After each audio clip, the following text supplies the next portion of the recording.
queridas. Este é o segundo vídeo a respeito da temática Lei Maria da Penha. Quem não viu o primeiro, dá uma olhadinha lá, que é onde a gente aborda questões anteriores à elaboração e promulgação da nossa lei protetiva. Antes eu vou fazer só uma pequena introdução, haja vista que nós já conversamos um pouco a respeito de temas introdutórios no outro vídeo, mas eu queria aqui fixar a ideia de que a lei é fruto de duas mobilizações que no momento se encontram. A primeira é esse caldo que vai crescendo na militância pelos direitos das mulheres, principalmente na necessidade de elaboração de uma lei protetiva. Esse caldo vai crescendo a partir da década de 70, vai ganhando corpo nos anos 80, e a partir, por exemplo, de 95, com o relatório da relatora especial da ONU, Khadija Comarasvami, e ainda com a realização da Convenção de Belém do Pará, consegue ir elaborando o que seria o esboço da nossa Lei Maria da Penha. Por outro lado, a própria Maria da Penha, que foi vítima de 2 tentativas de homicídio pelo seu esposo, acaba tendo seu caso enviado para a Corte Interamericana de Direitos Humanos, que condenou no ano de 2001 o Brasil, tendo em vista a omissão do Estado brasileiro em promover a persecução e a condenação do perpetrador da violência em face de Maria da Penha. A condenação, além, claro, da indenização a Maria da Penha, recomendou que o Estado brasileiro elaborasse uma lei com o teor protetivo com vistas a salvaguardar as mulheres em situação de violência doméstica e familiar. Esses 2 movimentos, então, culminam em 2006 na Lei 11.340. Outro ponto importante é tentar afastar aquilo que sempre está em voga quando o assunto é Lei Maria da Penha. Sempre se discute se ela é eficaz ou ineficaz.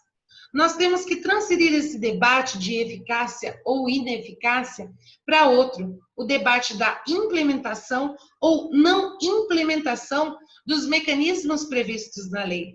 Porque a violência doméstica e familiar é um fenômeno diferente da violência geral que acomete homens ou mulheres e que é concentrada em grandes centros urbanos, em grandes aglomerações. A violência doméstica e familiar contra a mulher é pulverizada em todo o território nacional. Ela acontece em qualquer localidade, diferente dessa aglomeração, dessa concentração em grandes centros, também ocorre nas cidades pequenas, nos municípios que nem são comarcas. E aí existe a grande dificuldade, porque o aparato previsto com fins a proteger a mulher vítima de violência doméstica e familiar prevê não só medidas judiciais, mas também prevê a necessidade de uma interação e articulação do poder público, de organizações da sociedade civil, com fins a promover medidas protetivas também, e mais, promover ações que debatam a questão da mulher.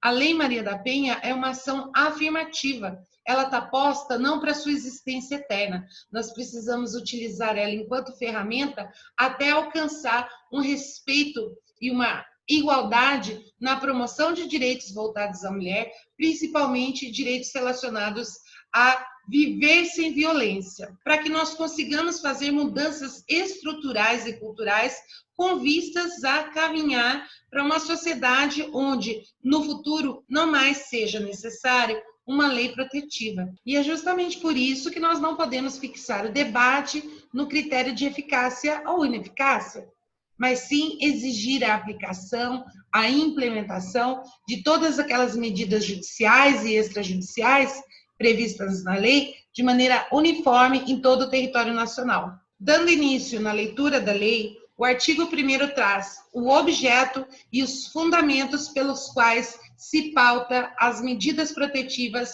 orientadas no seu teor. O artigo 1º prescreve, portanto, que a lei tem por objeto coibir a violência doméstica e familiar contra a mulher, e os fundamentos estão pautados no artigo 226 da Constituição Federal, no parágrafo 8º, na Convenção sobre Eliminação de todas as formas de discriminação contra a mulher e na Convenção Interamericana para prevenir, punir e erradicar a violência contra a mulher, além de todos os demais tratados relacionados ao tema que o Brasil ratificar. O artigo 2º prescreve que toda mulher, independente da classe, raça, etnia, orientação sexual, renda, cultura, nível educacional, idade, religião, goza dos direitos fundamentais inerentes à pessoa humana, sendo-lhes asseguradas as oportunidades e facilidades para viver sem violência, preservar sua saúde física e mental e seu aperfeiçoamento moral, intelectual e social. E aí a gente pensa, meu Deus, mas para que descrever todos esses fatores? Eles já não estão postos lá na Constituição Federal, no seu artigo 5º e demais? É preciso pontuar, porque como nós vimos no primeiro vídeo, a posição das mulheres e a sua relação com a lei, a sua relação cultural e social, são diferenciadas a depender de algumas circunstâncias. As mulheres são revitimizadas a depender de posições que ocupam, ou profissões que possuem, ou outras características que fazem com que uma mulher seja mais vítima ou menos vítima que a outra. O caput do artigo 3º, que também está inserido no título 1 das disposições preliminares, prescreve que serão asseguradas às mulheres as condições para o pleno exercício dos direitos à vida, à segurança, saúde, alimentação, cultura, moradia, acesso à justiça, esporte, lazer, trabalho, cidadania, liberdade, dignidade, respeito e convivência familiar e comunitária. O nosso artigo 3º segue no parágrafo 1º, apontando que o poder público desenvolverá políticas que visem a garantia dos direitos humanos das mulheres no âmbito de suas relações domésticas e familiares, no sentido de resguardá-las de toda forma de negligência, discriminação, exploração, violência, crueldade e opressão. Então, há uma atribuição do poder público em promover políticas nesse sentido, de resguardá-las dessas formas de violência. O parágrafo 2º atribui uma corresponsabilidade, tendo em vista que aponta que cabe à família, à sociedade e ao poder público criar as condições necessárias para o efetivo exercício dos direitos enunciados no caput, na cabeça do artigo, que é justamente aquele que reproduz os direitos fundamentais voltados especialmente às mulheres. E fechando o título 1, o artigo 4º indica que na interpretação da lei serão consideradas os fins sociais a que se destina essa lei, claro, e especialmente a condição peculiar das mulheres em situação de violência doméstica e familiar. Isso significa dizer que, claro, quando você vai interpretar o teor da lei, você tem que lembrar sempre que ela está voltada a preservar essas mulheres em condição de violência doméstica e familiar. Então, sempre a interpretação será favorável ao intuito protetivo para o qual a lei foi criada.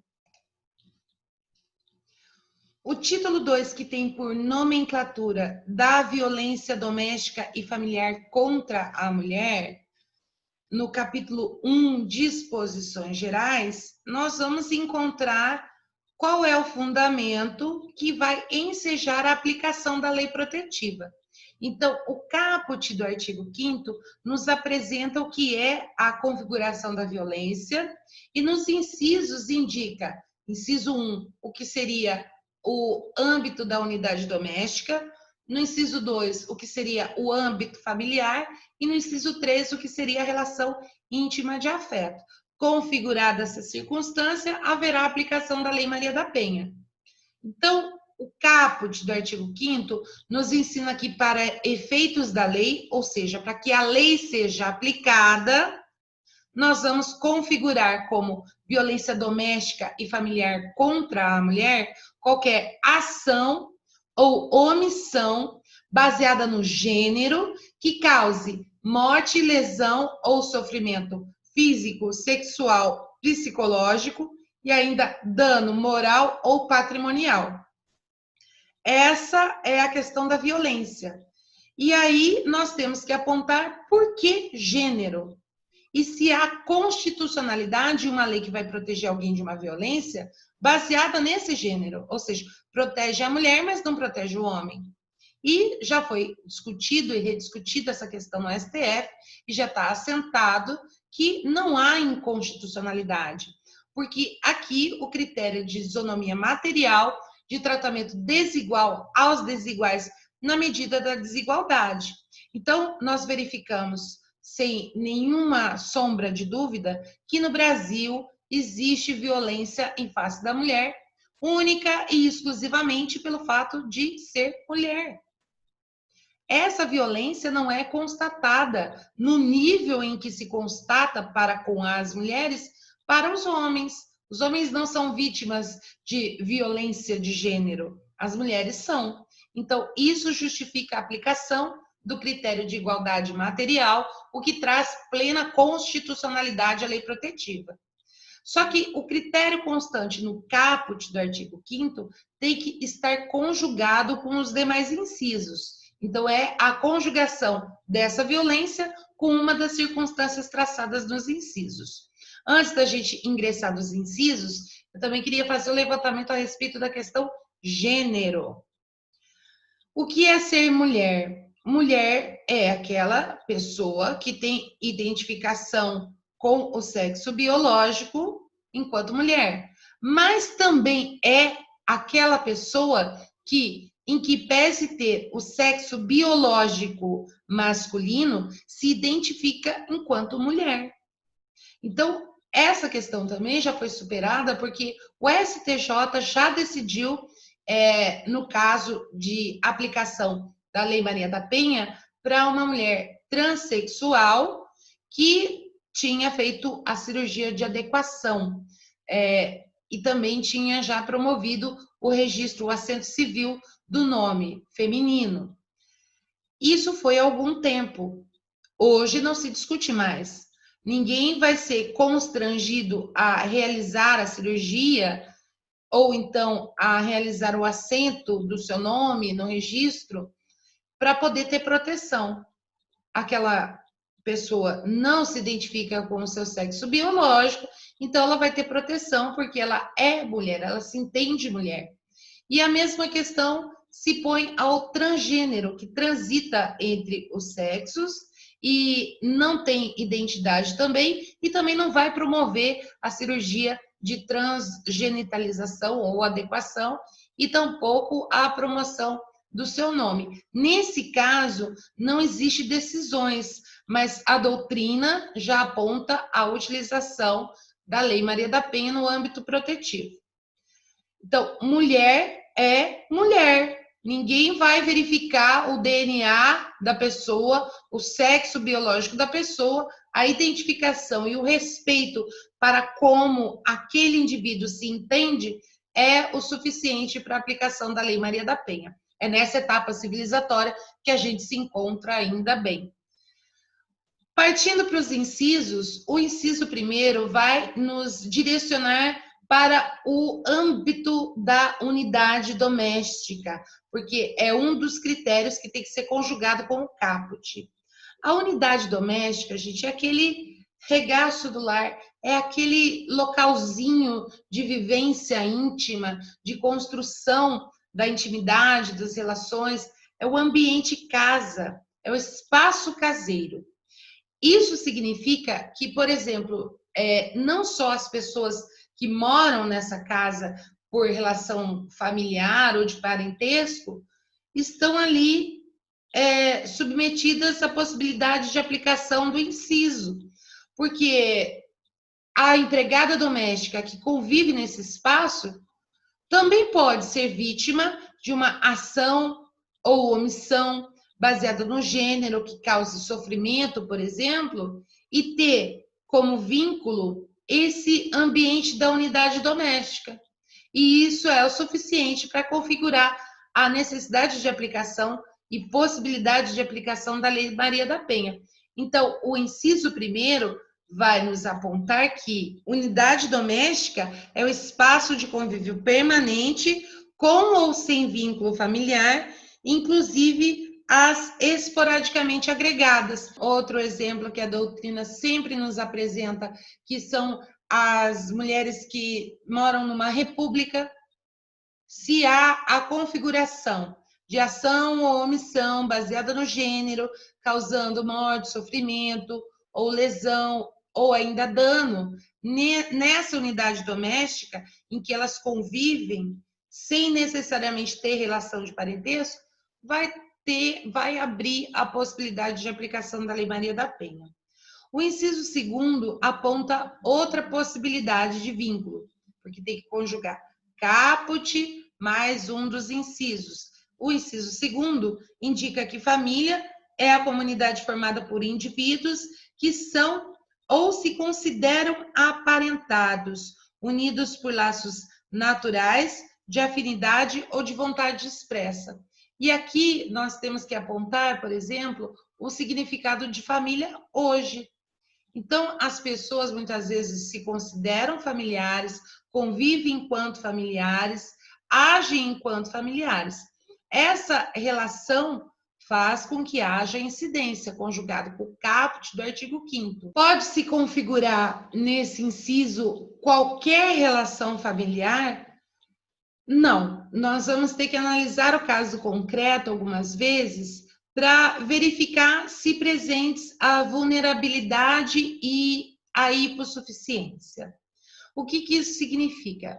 Veja bem, a lei serve à proteção de alguém que se encontra em uma posição de desigualdade. Então, quando nós analisamos o critério da lei em face de uma agressão masculina, existe uma presunção de aplicação da lei, uma presunção em decorrência da presunção de vulnerabilidade ou presunção de hipossuficiência. Mas se a violência doméstica e familiar se dá entre duas mulheres consideradas ali parentes, nós vamos ter que verificar. Porque, por exemplo, a mãezinha miudinha, pequenininha, que pega a vassoura e bate na filha, que tem 2 vezes o tamanho da mãe, tem 30 anos, e a mãezinha ali idosa, não está constatada a vulnerabilidade. Ela não está submetida àquela violência em razão de um contexto cultural que coloca posições para as mulheres. Não é essa circunstância, então não vai se configurar. Tem que analisar. Tanto que a jurisprudência já afastou, por exemplo, a relação entre a avózinha que cometeu, do ponto de vista da tipificação formal, uma lesão leve, mas uma lesão na neta. A avó, 80 e poucos anos, e a neta aí seus 40 anos, porque atirou um objeto. Então, é claro que aí não vai estar configurada uma circunstância de perigo, de agressão à integridade física, psicológica dessa vítima. Então, vai ser afastado. Quando nós estamos falando em homem, aí sim há uma presunção de que aquela relação sempre haverá a vulnerabilidade, sempre haverá a hipossuficiência da mulher. Claro que pode ser debatido, né? Mas isso daí vai ser análise do caso concreto. A presunção é de que há vulnerabilidade, há hipossuficiência quando no polo, enquanto sujeito ativo da agressão, configurar um homem, mas isso muda e relativiza quando forem 2 mulheres. Isso porque, para ser vítima, onde se aplique a proteção da Lei Maria da Penha, tem que ser mulher. Mulher, transgênero, transexual, feminina. Mas para configuração do sujeito ativo, não há a exigência de figurar no polo ativo um homem. Outra importante nota que nós vamos fazer aqui é a respeito do parentesco. Já falamos que família hoje tem um significado ampliado, configurando, claro, relações de afeto, mas também temos que considerar que parentes naturais, de acordo com o Código Civil, são aqueles ligados por laços biológicos, por afinidade, de acordo com o artigo 1595 do Código Civil, são aqueles que cada cônjuge ou companheiro é aliado aos parentes do outro por vínculo de afinidade, sendo o parentesco por afinidade limitado aos ascendentes, descendentes e aos irmãos do cônjuge ou companheiro.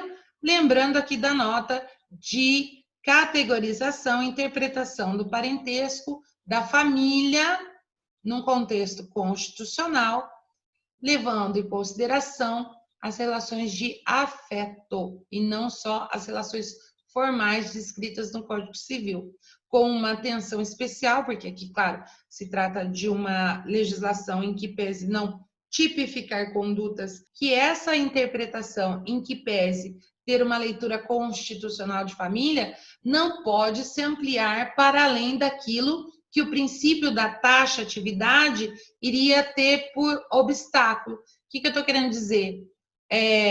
A tia da namorada, que você nem nunca viu, daí não vai ser configurado como família, em que pese ter aí uma possibilidade de interpretação de família ampliada, o que vai costurar a constitucionalidade dessa família ampliada é o afeto. Lembra aqui que nós estamos fazendo? O caput do artigo 5º indica a circunstância de violência, mas ele tem que estar conjugado com o inciso 1, ou 2, ou 3, e no terceiro nós falamos de relação íntima de afeto. Relação íntima de afeto é, portanto, uma circunstância em que a vítima tenha tido relação com o agressor. E essa relação pode ser atual ou passada. E não há a exigência de convivência, de coabitação, por exemplo, para que se configure isso. Aqui entra o rol: marido, ex-marido, companheiro, ex-companheiro, noivo, ex-noivo, namorado, ex-namorado e outras terminologias aí que existam, né? Ou sem terminologia também. Não precisa ter nome as coisas, basta que se configure na circunstância real uma convivência relacionada ao afeto, que essa convivência de afeto seja íntima e que pode ser atual ou que tenha já finalizado, mas aí conjugada a violência mais essa relação, pode sim haver a aplicação da Lei Maria da Penha no sentido de proteção. Tudo bem? Fechando o artigo 5º, nós temos a observação trazida no parágrafo único, que essas relações independem da orientação sexual. Então, as relações que estão indicadas no artigo vão ser independentes da orientação sexual. Então, não é porque a mulher tem relação afetiva, tem um relacionamento com outra mulher, que ela vai ser excluída do rol de proteção da lei, certo? Esse é o nosso parágrafo único do artigo 5º. E fechando este capítulo 1 do título 2, que são as disposições gerais, nós temos que finalizar indicando o artigo 6º da lei, que a violência doméstica e familiar contra a mulher é uma das formas de violação dos direitos humanos. Então, a gente fecha o bloco aqui e prossegue no próximo, falando a respeito dos tipos de violência especificamente considerados, que é a violência física, a violência psicológica, violência sexual, moral e patrimonial. Até mais.